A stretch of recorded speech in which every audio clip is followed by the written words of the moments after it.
Hoy consideraremos de nuevo el hecho sorprendente de que el divino y eterno Hijo de Dios se despojó de sí mismo y se hizo Dios en carne. Veremos 3 milagros que constituyen una prueba definitiva de la divinidad de Cristo. Y estos milagros ciertamente proporcionan evidencia adicional de que Jesús era más que un simple hombre. Consideremos, a modo de ejemplo, su transfiguración en la montaña, donde su círculo interno de 3 discípulos fue testigo de su deslumbrante y divina gloria. De repente fue transfigurado delante de ellos. Su rostro resplandecía como el sol y sus vestidos se volvieron blancos como la luz, dice la Escritura. Además, este milagro fue claramente atestiguado por Moisés resucitado y el traslado de Elías. ¿O quién puede negar la divinidad de Jesús en el milagro de la alimentación de los 5,000? Semejante fenómeno fue único, sin precedentes en la historia. Algunos creyeron. Sin embargo, aunque parezca extraño, otros no lo hicieron a pesar de que había pruebas claras. Qué trágico que la terquedad y el orgullo lo llevaron a ver la oscuridad en lugar de ver la luz del mundo, allí parada frente a ellos.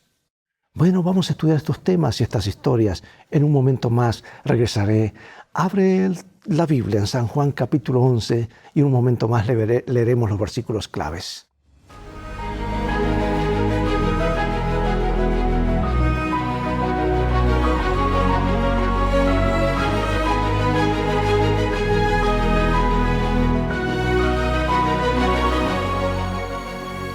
Nuestro versículo central de hoy está en San Juan 11, 25 y 26. Le dijo Jesús: yo soy la resurrección y la vida. El que cree en mí, aunque esté muerto, vivirá. Y todo aquel que vive y cree en mí, no morirá eternamente. ¿Crees esto? La Biblia deja en claro que Jesucristo es el Hijo eterno, uno con el Padre, no creado ni engendrado. Jesús es quien creó todo lo que existe. Por lo tanto, Jesús siempre ha existido, nunca hubo un momento en el que no haya existido. Aunque Jesús vino a este mundo y tomó sobre sí nuestra humanidad, siempre conservó su divinidad. Y en momentos concretos dijo e hizo cosas que revelaron su divinidad. Esta verdad era importante para Juan. Por eso, al relatar algunos de los milagros de Jesús, Juan los utilizó para señalar la divinidad de Cristo. Jesús no solo dijo cosas que revelaban su divinidad, sino que respaldó sus palabras con hechos que las corroboraron. Y la lección de hoy examina 3 de las mayores señales o evidencias de la divinidad de Jesús. Lo sorprendente es que en cada caso, algunas personas no creyeron en el milagro o no percibieron su significado. Algunos de ellos se alejaron de Jesús, otros profundizaron en su ceguera espiritual y otros tomaron parte en la muerte de Jesús y tramaron para matarlo. Aún otros aceptaron la evidencia que Él les ofreció y creyeron en Jesús como el Mesías. Pasemos ahora a la alimentación de los 5,000 que ocurrió cerca de la Pascua, una conmemoración de la liberación de Israel de Egipto. El Cordero Pascual sustituía a la muerte de los primogénitos. Y este sacrificio simbolizaba la muerte de Jesús en nuestro favor, porque en la cruz el castigo que merecíamos por nuestros pecados recayó sobre Jesús. En efecto, Cristo, nuestra Pascua, fue inmolado por nosotros. El rey de Juan, en el libro Conflicto de los Siglos, nos dice: cargó con la culpabilidad de la transgresión y el ocultamiento del rostro de su Padre, hasta que su corazón fue destrozado y su vida aniquilada. Hizo todos estos sacrificios a fin de que el pecador pudiese ser redimido. Veamos ahora entonces unos paralelismos que se pueden encontrar entre Jesús y Moisés en los siguientes versículos. Vamos a San Juan capítulo 6, versículos 1 al 14. Entonces subió Jesús a un monte y se sentó allí con sus discípulos. Estaba cerca la Pascua, la fiesta de los judíos. Cuando alzó Jesús los ojos y vio que había venido a él gran multitud, dijo a Felipe: ¿de dónde compraremos pan para que coman estos? Pero decía esto para probarle, porque él sabía lo que había de hacer. Y Felipe le respondió: 200 denarios de pan no bastarían para que cada uno de ellos tomase un poco. Uno de sus discípulos, Andrés, hermano de Simón Pedro, le dijo: aquí está un muchacho que tiene 5 panes de cebada y 2 pececillos. ¿Mas qué es esto para tantos? Entonces Jesús dijo: hacer recostar a la gente. Y había mucha hierba en aquel lugar. Y se recostaron como en número de 5,000 varones. Y tomó Jesús aquellos panes y, habiendo dado gracias, los repartió entre sus discípulos y los discípulos entre los que estaban recostados. Asimismo los peces, cuanto querían. Y cuando se hubieron saciado, dijo a sus discípulos: recoged los pedazos que sobran para que no se pierda nada. Recogieron pues y llenaron 12 cestas de pedazos que de los 5 panes de cebada sobraron a los que habían comido. Aquellos hombres, entonces, viendo la señal que Jesús había dicho, dijeron: este verdaderamente es el profeta que había de venir al mundo. Bueno, hay numerosos detalles en esta historia que representan un paralelo con Moisés en el Éxodo. Porque el momento de la Pascua, ese momento apunta a la gran liberación respecto de Egipto. Jesús sube a una montaña, así como Moisés ascendió a Sinaí. Jesús pone a prueba a Felipe, como los israelitas fueron puestos a prueba en el desierto. La multiplicación de los panes recuerda el maná. La recolección de las sobras recuerda lo del maná por parte de los israelitas. Se recogen 12 cestas de sobras, el número de las tribus de Israel. Y la gente comenta que Jesús es el profeta que viene al mundo, un paralelismo con el profeta, con Moisés como profeta, predicho en Deuteronomio. Todo esto señala a Jesús como el nuevo Moisés, venido para liberar a su pueblo. Y así Juan muestra a Jesús haciendo señales y prodigios que en su contexto deberían haber tenido un significado especial para el pueblo judío. Les estaba mostrando en esencia su propia divinidad. Ahora pregunto: ¿cómo respondió la gente a su milagro y cómo lo hizo?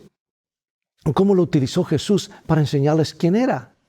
Vamos a San Juan 6, vamos a leer varios versículos. Aquellos hombres entonces, viendo la señal que Jesús había hecho, dijeron: este verdaderamente es el profeta que había de venir al mundo. Pero entendiendo Jesús que iban a venir para apoderarse de él y hacerle rey, volvió a retirarse al monte solo. Respondió Jesús y les dijo: de cierto os digo que me buscáis, no porque habéis visto las señales, sino porque comisteis el pan y os saciasteis. Trabajad no por la comida que perece, sino por la comida que a vida eterna permanece, la cual el Hijo del Hombre os dará, porque a éste señaló Dios el Padre. Jesús le dijo: de cierto os digo, no os dio Moisés el pan del cielo, mas mi Padre os da el verdadero pan del cielo. Porque el pan de Dios es aquel que descendió del cielo y da vida al mundo. Le dijeron: Señor, danos siempre de ese pan. Jesús le dijo: yo soy el pan de vida. El que a mí viene nunca tendrá hambre, y el que en mí cree no tendrá sed jamás. Mas os he dicho que aunque me habéis visto, no creéis. Es que los judíos, amados, esperaban un Mesías terrenal que los librara de la opresión del Imperio Romano. 2 de las cosas más difíciles en una guerra son alimentar a las tropas y cuidar de los heridos. Por lo menos en el primer siglo así lo era. Además de disponer de los caídos en acción. Y los milagros que Jesús hizo hicieron que se lo viera a él como quien podía resolver eso. Pero Jesús no había venido para eso. Y ese no era el propósito de su milagro. En lugar de ello, el relato de la alimentación de los 5,000 dio la oportunidad para ilustrar que Jesús es el pan de vida, que Dios mismo descendió del cielo. Él dijo: yo soy el pan de vida, el que viene a mí nunca tendrá hambre. Bueno, Ellen White comenta esto en el deseado de toda la gente, y dice: con corazón desconforme preguntaban por qué, si Jesús podía hacer obras tan admirables como las que habían presenciado, no podía dar a todos los suyos salud, fuerza y riquezas, librarlo de sus opresores y exaltarlos al poder y a la honra. El hecho de que aseverara ser el enviado de Dios y sin embargo se negara a ser el rey de Israel era un misterio que no podían sondear. Su negativa fue mal interpretada y muchos concluyeron que no se atrevía a presentar sus derechos porque él mismo dudaba del carácter divino de su misión. Y así abrieron su corazón a la incredulidad. Y la semilla que Satanás había sembrado llevó frutos según su especie, incomprensión y deserción. O sea que buscaban un beneficio material, no la verdad que perdura eternamente. Esta es una trampa que todos enfrentamos potencialmente si no somos cuidadosos. ¿Cómo podemos evitar quedar atrapados en las cosas materiales a expensa de lo espiritual? Bueno, muchas lecciones hay de este milagro, ¿verdad? Pero hay otro milagro de su divinidad, y es la curación de un ciego. Y ahora pasamos a San Juan capítulo 9. Al pasar Jesús vio a un hombre ciego de nacimiento, y le preguntaron sus discípulos diciendo: Rabí, ¿quién pecó, este o sus padres, para que haya nacido ciego? Y respondió Jesús: no es que pecó este ni sus padres, sino para que las obras de Dios se manifiesten en él. Me es necesario hacer las obras del que me envió, entre tanto que dura el día. La noche viene cuando nadie puede trabajar. Entre tanto que estoy en el mundo, luz soy del mundo. Dicho esto, escupió en tierra e hizo lodo con la saliva y untó con el lodo los ojos del ciego y le dijo: ve a lavarte en el estanque de Siloé, que traducido es enviado. Fue entonces y se lavó y regresó viendo. Entonces los vecinos y los que antes le habían visto que era ciego decían: ¿no es este el que se sentaba y mendigaba? Y uno decía: es él. Otros: a él se parece. Y él decía: yo soy. Y le dijeron: ¿cómo te fueron abiertos los ojos? Respondió él y dijo: aquel hombre que se llama Jesús hizo lodo, me untó los ojos y me dijo: ve al Siloé y lávate. Y fui y me lavé y recibí la vista. Entonces le dijeron: ¿dónde está él? Le dijo: no sé. Llevaron ante los fariseos al que había sido ciego, y era día de reposo, o sea, sábado, cuando Jesús había hecho el lodo y le había abierto los ojos. Volvieron pues a preguntarle también los fariseos cómo había recibido la vista, y él les dijo: me puso lodo sobre los ojos, me lavé y veo. Entonces algunos de los fariseos decían: este hombre no procede de Dios porque no guarda el día de reposo. Y otros decían: ¿cómo puede un hombre pecador hacer estas señales? Y había disensión entre ellos. ¿Cuál era, según los discípulos, la causa de la ceguera de este hombre? ¿Y cómo corrigió Jesús esas ideas erróneas? Los discípulos relacionaron la enfermedad con el pecado. Es que hay varios pasajes del Antiguo Testamento que apuntan en esa dirección, pero la historia de Job debería haber sido suficiente para demostrar que tal conexión no es siempre el caso. Y Jesús aclara el asunto, sin negar que existiera o exista a veces cierta relación de causa y efecto entre pecado y sufrimiento, pero en este caso señalando un propósito más elevado, que Dios sería glorificado por la curación. ¿Sabes que en Mateo, Marcos y Lucas, los relatos de milagros siguen un patrón común? La descripción del problema, la presentación de la persona de Jesús, la curación y el reconocimiento de la curación con alabanzas a Dios. Y el significado del milagro se convierte ahora en un tema de discusión mucho más amplio, que conduce a una larga interacción entre el hombre curado y los líderes religiosos. Ahora, esto a veces nos da que pensar, ¿verdad? Porque esta discusión gira en torno a dos pares de conceptos entrelazados y contrapuestos: pecado, obras de Dios, y ceguera y visión. Se nos dice que Jesús hizo este milagro en sábado, lo que según la tradición, no la Biblia, significaba violar el cuarto mandamiento. Por lo tanto, los fariseos lo consideraban un transgresor del sábado. Y la conclusión de ellos fue que él no venía de Dios, pues sostenían que no guardaba el sábado.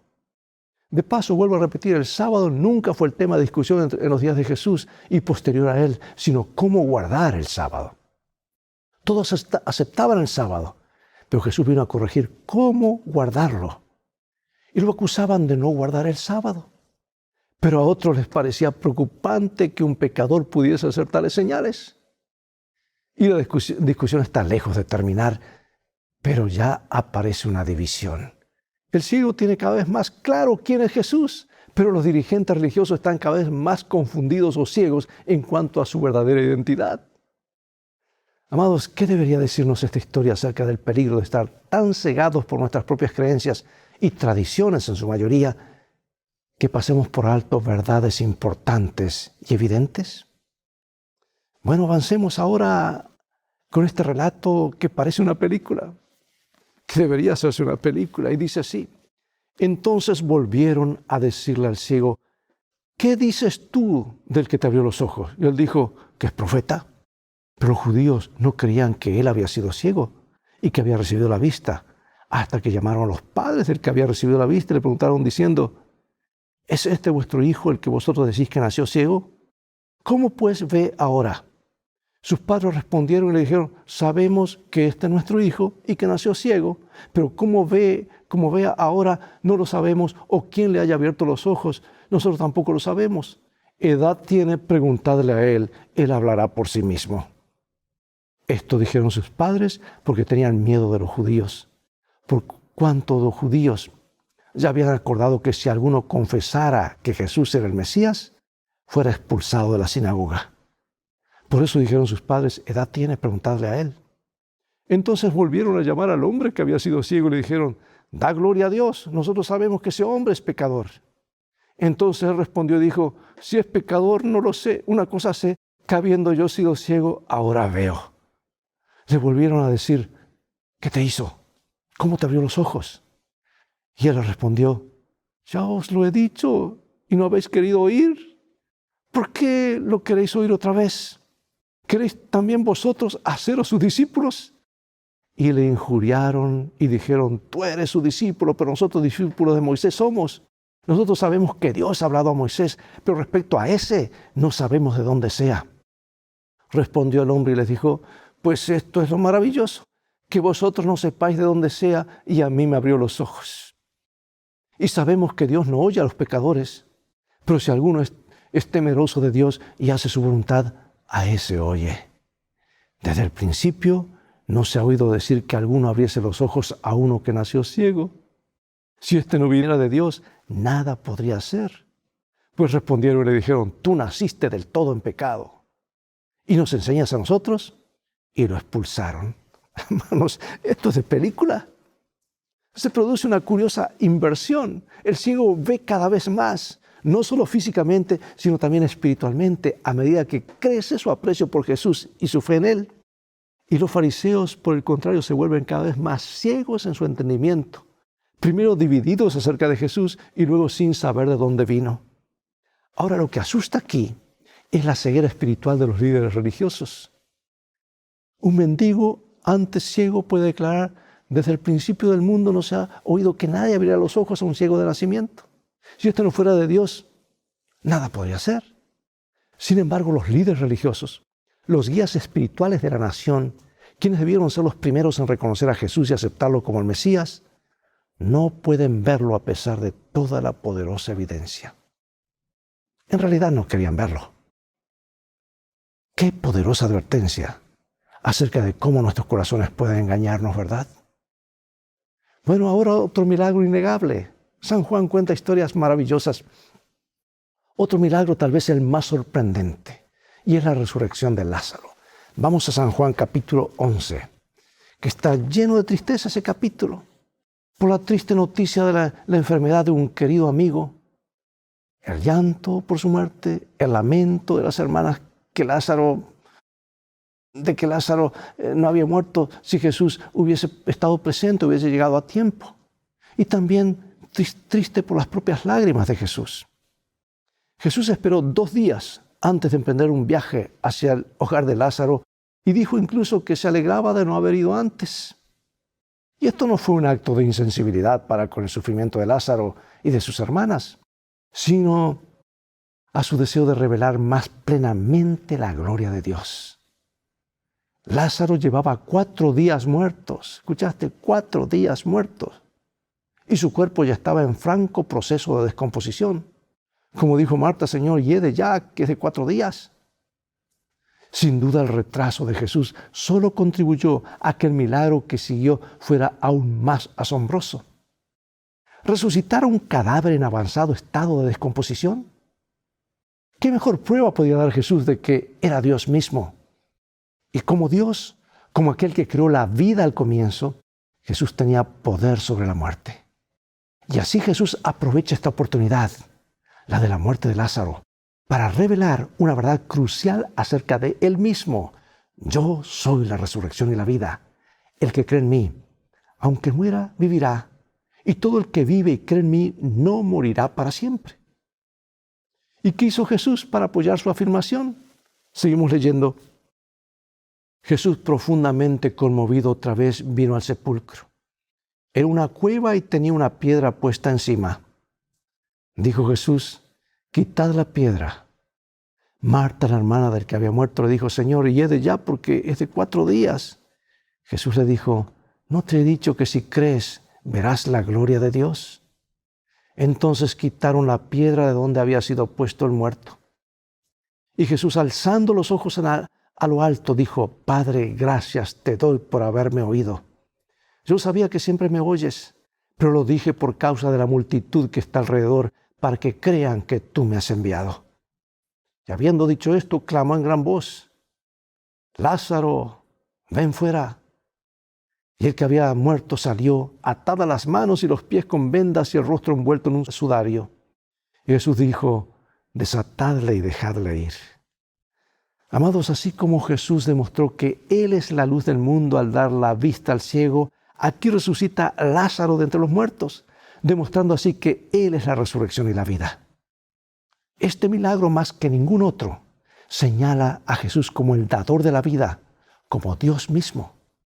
Es además un fuerte apoyo a la aseveración de Juan de que Jesús es el Hijo divino de Dios, que es Dios, y de que quienes creen pueden tener vida eterna a través de Él. Sin embargo, cuando llegamos al final de esta asombrosa historia, que suscitó la fe en muchos de sus testigos, se despliega una poderosa pero triste ironía. Jesús demuestra que puede resucitar a los muertos, pero sus enemigos creen que pueden detenerlo matándolo. Increíble. Qué ejemplo de las debilidades humanas en contraste con la sabiduría y el poder de Dios. Bueno, podemos hablar más, pero se nos va la hora y quiero finalizar con esta cita antes de orar. Esta hermosa cita del libro deseado de todas las gentes. La vida de Cristo, que da vida al mundo, está en su palabra. Fue por medio de su palabra como Jesús sanó la enfermedad y echó los demonios. Por su palabra calmó el mar y resucitó los muertos. Y la gente dio testimonio de que su palabra era con poder. Él hablaba la palabra de Dios, como había hablado por medio de todos los profetas y los maestros del Antiguo Testamento. Toda la Biblia es una manifestación de Cristo, y el Salvador deseaba fijar la fe de sus seguidores en la palabra. Cuando su presencia visible se hubiese retirado, la palabra debía ser la fuente de poder para ellos. Como su maestro, habían de vivir de toda palabra que sale de la boca de Dios. Así como nuestra vida física es sostenida por el alimento, nuestra vida espiritual es sostenida por la palabra de Dios. Y cada alma ha de recibir vida de la palabra de Dios para sí. Así como debemos comer para nosotros mismos a fin de recibir nutrimento, así hemos de recibir la palabra por nosotros mismos. No debemos simplemente obtenerla por medio de otra mente. Debemos estudiar cuidadosamente la Biblia, pidiendo a Dios la ayuda del Espíritu Santo a fin de comprender su palabra. Oremos. Padre Celestial, gracias por estas historias que nos dicen tantas cosas. Nos muestran no solamente el poder de Dios, sino que nos dan esperanza que frente a los problemas, las vicisitudes que vivimos en este mundo, Jesús tiene la solución. Si Él tuvo la solución para el problema de la muerte, también tiene la solución para el problema de los vivos. Oh, pedimos que ese milagro ocurra en nuestros corazones. Queremos creer, aumentar nuestra fe. Y la fe viene por oír y escuchar la palabra de Dios.